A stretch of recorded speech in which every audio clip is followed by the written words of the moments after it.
Rally Raid heads back to Europe for a mouth-watering season finale. The third edition of the Andalucia Rally will have a special flavour. This is also the fourth and final round of the inaugural World Rally Raid Championship. Breathtaking scenery awaits as some of the world's top riders and drivers get prepared for another spin around southern Spain.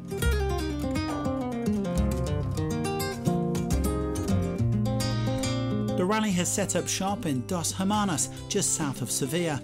On the menu this week, a short prologue and 4 stages with over 1,000 kilometres against the clock. Rally director David Castera is delighted to be showcasing the best of what Andalucia has to offer. The landscapes are magnificent.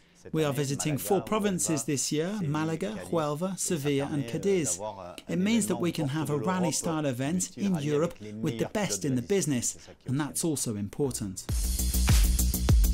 The Gran Hippodromo de Andalucia is the biggest racecourse in Spain and a fitting place for some of Rally Raid's thoroughbreds to gather for scrutineering. It has only been 12 days since the end of the Rally du Maroc, but there is no rest for the wicked, especially with a host of World Championship titles on the line. Bikes, cars, quads and buggies, they are all hoping to round out 2022 on a high.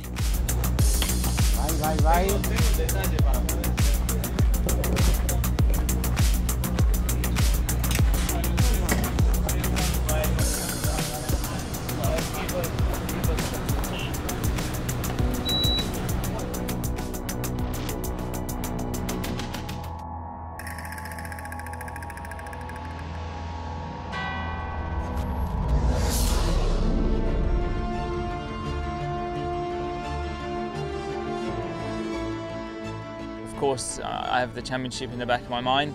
I don't need to do anything too special during this race, but all the same I want to do my best. It's going to be a tough 4 days, I'm sure. Right now we're third in the championship points. I'd have to really be perfect to make that happen, but the hopes are there. I feel confident, I feel good. Unfortunately for Ricky Brabeck, that confidence didn't last long. It was always going to be tough overhauling Sam Sunderland in the W2RC, and when the American lost over 16 minutes on stage 1B, it looked like game over. He eventually came home in 8th place. Brabeck is a man for wide open desert spaces, so with its twisting narrow tracks, Andalucia really isn't his cup of tea. Andalucia really makes you feel like you don't know how to ride a motorcycle. Sunderland was just looking to stay out of trouble, although after winning the prologue and coming second on stage 1B, he was in the mix for a 3rd victory of the season.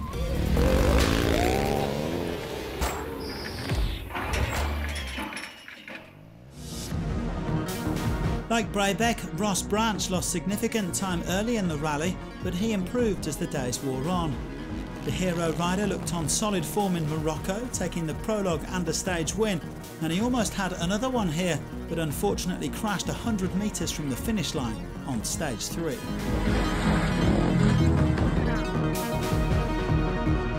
As it happened, Branch was given a 6-minute speeding penalty that day, and he finished up in 7th place overall.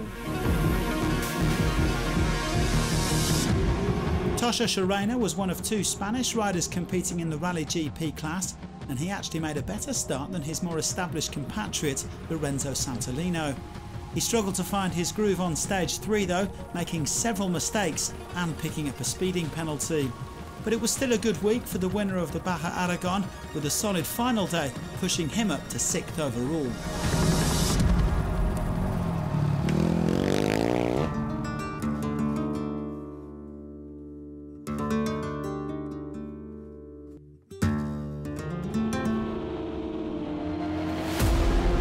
Santolino admitted it probably wasn't the best idea choosing to open after the prologue, as the navigation was much harder than he was expecting.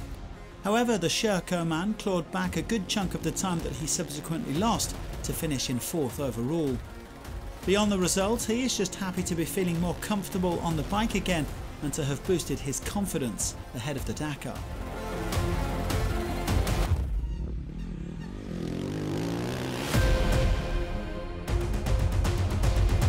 Well, speaking of confidence, this man's is sky high at the moment.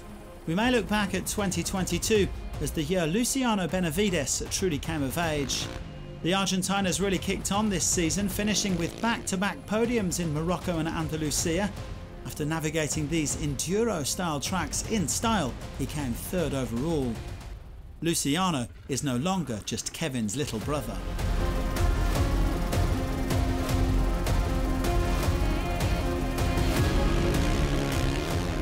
We improved a lot this year, and I worked really hard to do this step and this click in my career. And I changed many things in my training and my mentally preparation. So now I feel prepared to go to Dakar strong and try to be again on the podium will be the best.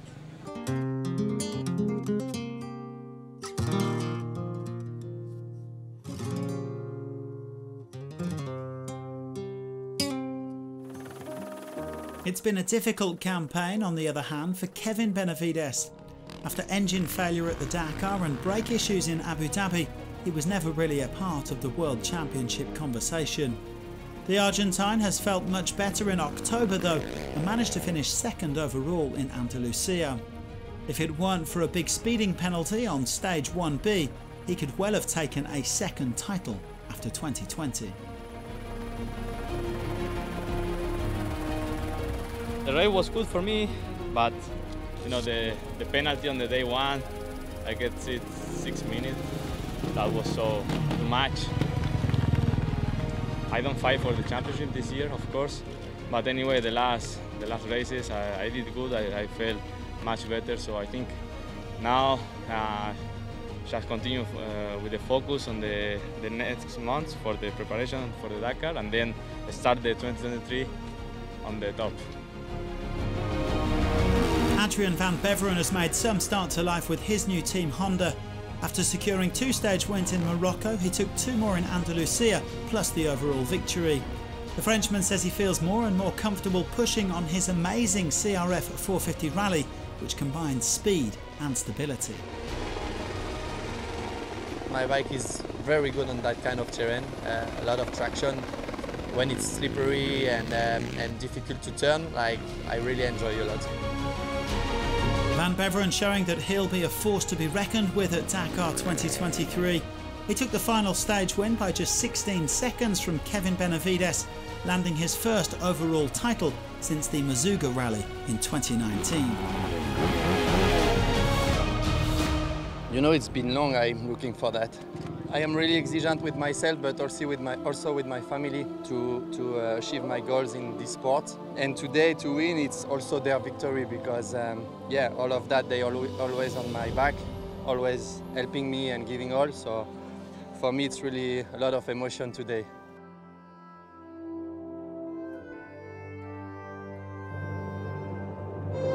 Van Beveren winning ahead of the Benavides brothers, with Santolino flying the flag for Spain in 4th and Sunderland in 5th.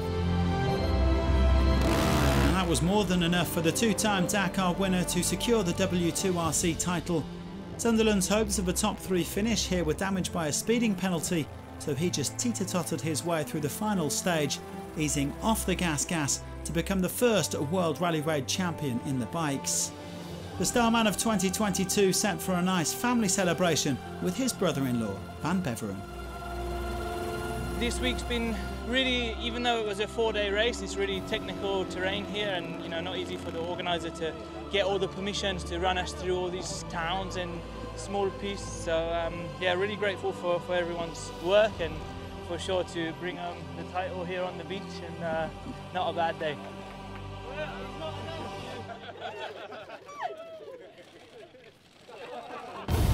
Sunderland taking the crown by 26 points from Brabeck. Van Beveren snatched 3rd place despite not competing in Abu Dhabi.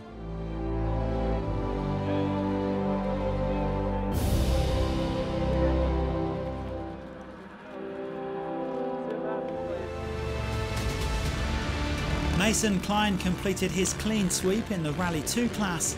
He topped the podium in all 4 rallies this season, winning the title ahead of Romain Dumontier. It'll be fascinating to see him battling with the big boys when he steps up to Rally GP next year. Rally GP car 2023. Right, Bart? Yes. It's not confirmed, but it's for sure. Alexandre Giroud was the top quad rider in Andalucia, ahead of Uri Varga. The Frenchman has had a memorable campaign, and like Sunderland, he adds the W2RC crown to his Dakar title. Jeremy Miroir took the Rally 3 victory this week in his maiden outing.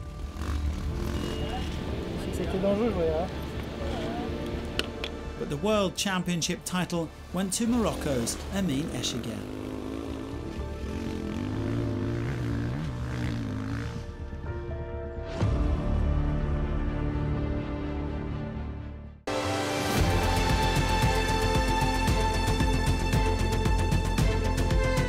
We are not really lucky in Morocco, and we lost a lot of points for the championship, so now the game is not in our hands anymore. A lot of respect for Sab. I am sure he will go flat out everywhere, but we need to be clever also. Nothing's finished, you know.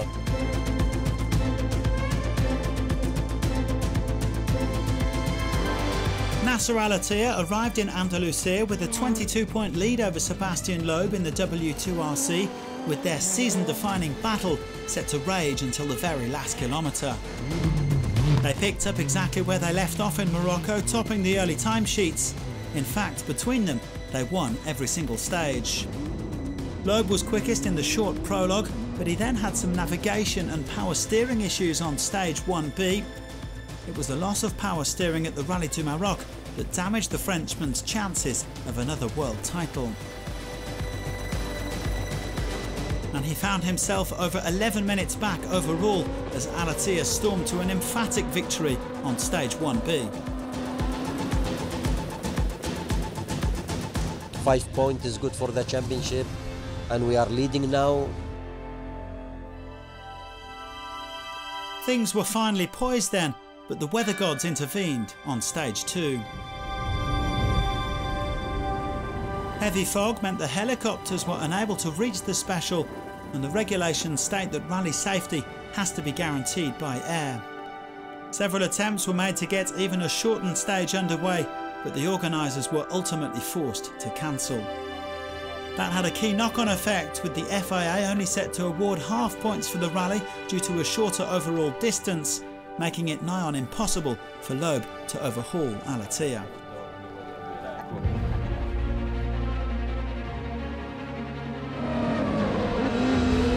Eric van Loon didn't have as much fun as last year, saying it was tough to navigate his big T1 Plus car through the narrow tracks of Andalucia. The Dutchman also ran into technical trouble on stage 3. An electrical problem meant his accelerator pedal stopped working, and that led to some hefty penalties. It wasn't all doom and gloom though. Van Loon said the driving and navigation were solid. It has been 15 years since Isidre Esteve lost the use of his legs in an accident, but that hasn't stopped the Spaniard completing the Dakar 6 times in a specially adapted car. He also did a fine job here in Andalucia, finishing as the 4th fastest T1. Despite being in a wheelchair, Esteve doesn't get any special dispensation as far as the rules are concerned. It's his faithful co-driver Sema Villalobos who has to do all the repairs himself. The former biker was also delighted to visit a local school in Sevilla this week and share his experiences of rally raids.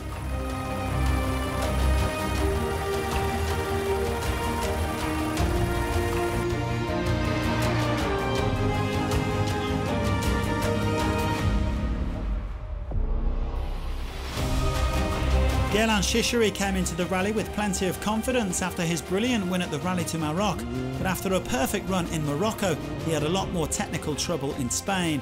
In the final stage, he had to restart his engine like 50 times in his own words. He originally finished 4th, but was in such a tearing hurry to get home and attend the birth of his child that he skipped the final control and went down as a DNF. Still, the Frenchman is looking in good shape ahead of the Dakar.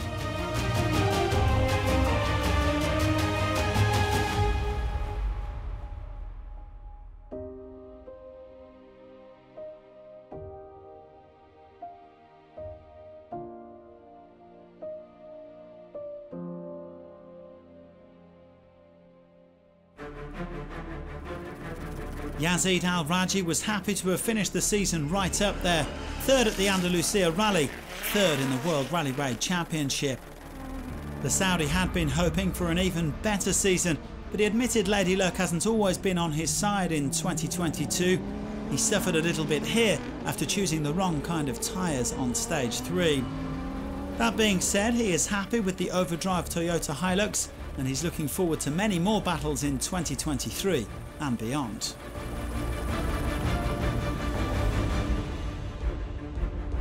If there's one thing you can say about Sebastian Loeb, it's that he's a fighter. After stage 2 was cancelled, the 9-time World Rally Champion knew it was practically mission impossible to topple Nasser Al-Attiyah in the W2RC, but he still pushed right until the final kilometre. He said it's been a season of highs and lows, but there was a nice consolation prize. His first overall victory in Rally Raid by a margin of just 6 seconds from Al-Attiyah. It's a nice victory because the fight with Nasser was really tough. We finished at 6 seconds at the end, so that was a great battle for a rally like that. Here's how the T1s lined up at the end of this third edition, with Lionel Beau joining Esteve inside the top 5. Well, this rally summed up just how narrow the gap is between Al-Attiyah and Loeb when they're both hitting top form. The Qatari had more to lose on the final day, but even if he and Mathieu Baumel missed out on a third title in Andalucia, they took the stage 4 win. From Saudi Arabia to the south of Spain, it's been a remarkable season for the new world champions. To win title world champion, yes, is really amazing. You know, this is the first year of this title for cross country, and we win a lot of World Cup, but it's look like different world champion. Al-Attiyah's final margin of victory was 20 points over Loeb, with Al Raji completing the podium.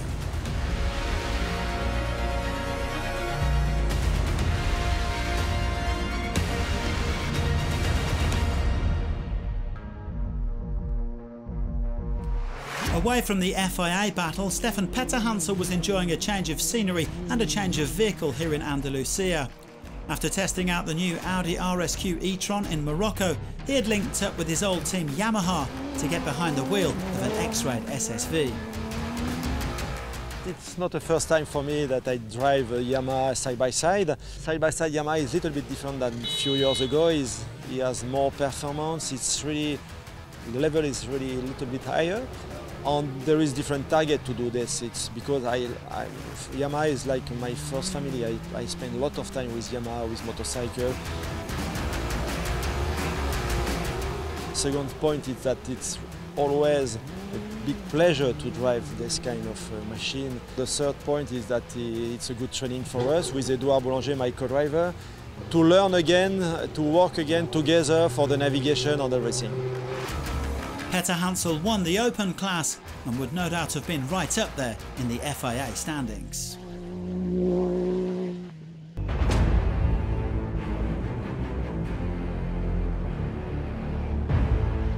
We try to fight until the last kilometer.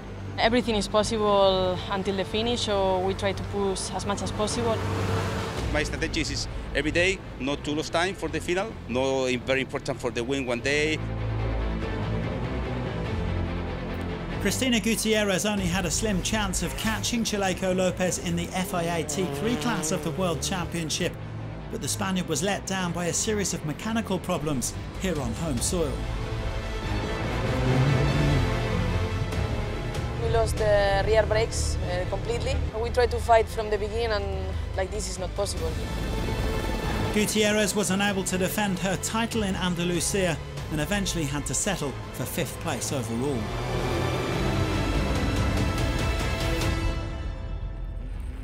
It's unusual to see Mathieu Serradori in a T3.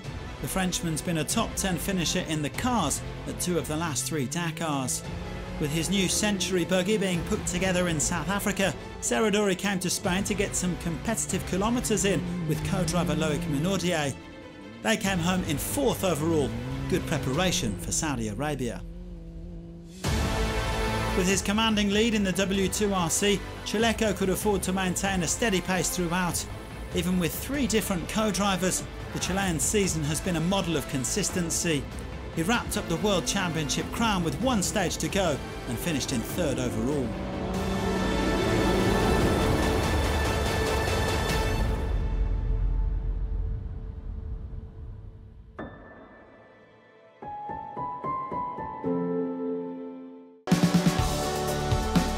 Quintero feels that he has changed in the past 6 months and is now driving with greater maturity. After winning in Morocco, he took second place in Andalucia, and that actually moved him above Gutierrez and into second place in the World Championship standings. The 20-year-old is still brimming with ambition. He has now set his sights on becoming the youngest ever driver to win the Dakar.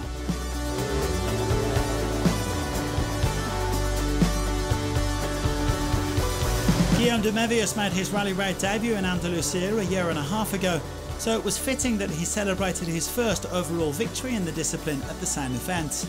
The Belgian's family team, G Rally, took over assistance for the Red Bull OT3s earlier this year, and they've now celebrated back-to-back wins. De Mévius also helping Francois Cazelet secure the world title for T3 co-drivers. It was one of the objectives of this race. It was try to beat Set to offer the title to Francois, so I'm very happy for him, and I hope it will help for next year now. De Mévius taking the win by 8 minutes from Quintero and Denis Zenz, with Chaleco 22 minutes back in third. The Chilean finished 30 points clear in the W2RC, with Quintero sneaking ahead of his teammate Gutierrez into second place.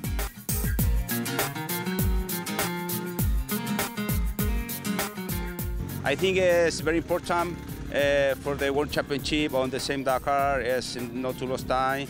It's possible to win.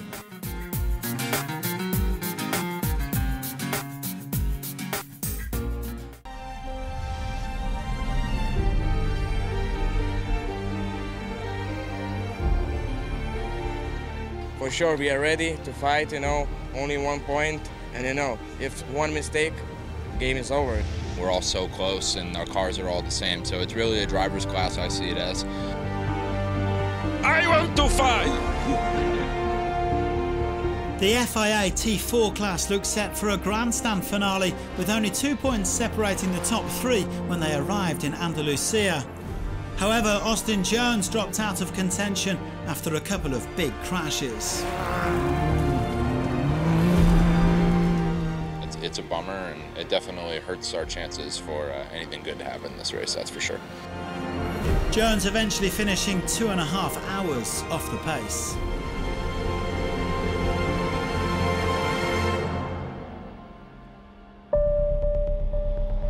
Marek Goksal had snatched the championship lead in Morocco, and he was still in the hunt on stage 3.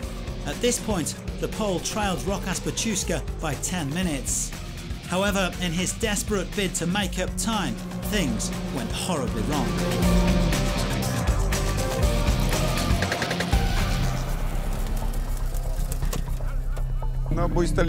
My style is quite aggressive, and yeah, sometimes it destroys the car. But what can I say? I don't know how to drive any slower. While all about him were losing their heads, Baciuszka kept his, securing his maiden World Championship title at the age of just 22.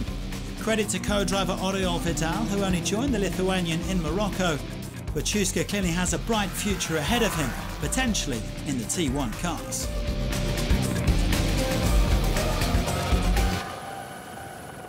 We made history in our country. Nobody did like that, like me, Yeah, my was a future to, I dream to be the world champion in any category, it doesn't matter, but we did. It was, hard. So this was the final W2RC reckoning.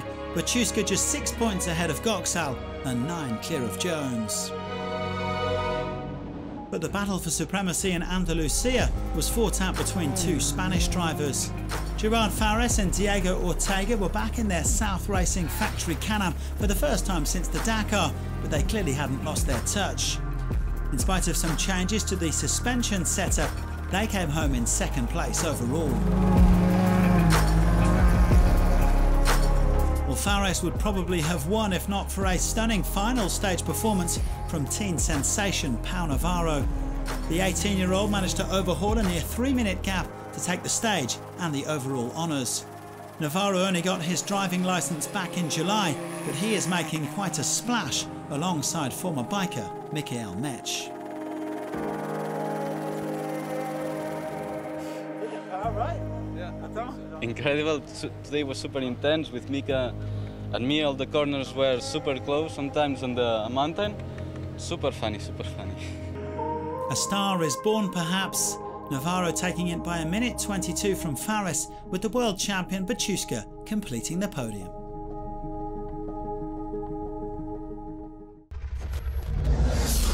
It was one final gallop for glory in a 2022 season that has been rich in emotion. After fighting their way through the dirt tracks and the dust, it was time for the heroes of Rally Raid to enjoy a well-earned celebration.